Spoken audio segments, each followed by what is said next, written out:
আসসালামু আলাইকুম রহমতুল্লাহ। যদি হাতে সময় থাকে তাহলে ইসলামিক এই গল্পটি শুনে যাবেন।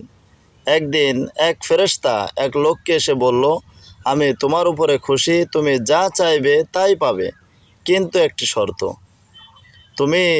তুমি যা চাইবে তার দ্বিগুণ তোমার প্রতিবেশীকে দেওয়া হবে। তা লোকটি বলল, হ্যাঁ অবশ্যই, ঠিক আছে। তা ফেরেশতা যখন প্রশ্ন করলেন, তুমি কি চাও? তখন লোকটি বলল, আমি একটি রোলেক্স ঘড়ি চাই। যখন সে রোলেক্স ঘড়ি চাইলো, তার দ্বিগুণ তার প্রতিবেশীকে দেওয়া হলো। তারপরে বলল, তুমি আর কি চাও?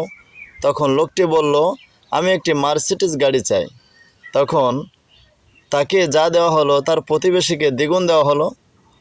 তারপরে বলল ফেরেশতা, তুমি আর কি চাও? তখন বলল, আমি দুটো বড় বাংলো চাই। তখন ফেরেশতার এই কথায় তার প্রতিবেশীকে দুইটা ডবল দিয়ে দিল। তারপরে ওই লোকটি বলল, আমার আর শেষ একটা ইচ্ছা তুমি পূরণ করে দাও। বলল ফেরেশতা, কি শেষ ইচ্ছা? তখন বলল, আমার একটি চোখ তুমি এমনভাবে কানা করে দাও যেন আমি আর না দেখতে পাই। বোঝেন?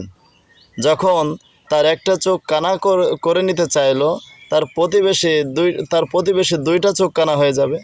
তা আমরা এরকমভাবে চিন্তিত, আমরা কিভাবে আমাদের প্রতিবেশীর থেকে আমাদের জীবনযাপন সুন্দর করব, ভালো করব, কিন্তু সেটা ভোগ করতে পারবো কিনা এটা আমরা কখনোই ভাবি না।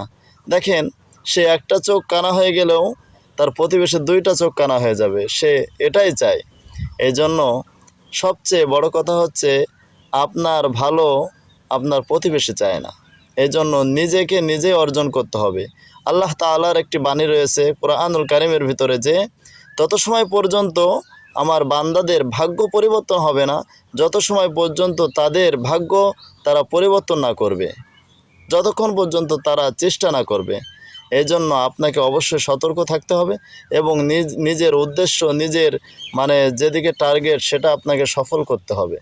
আল্লাহ তাআলা আমাদের অবশ্যই তৌফিক দান করেন, সকলে বলে আমিন।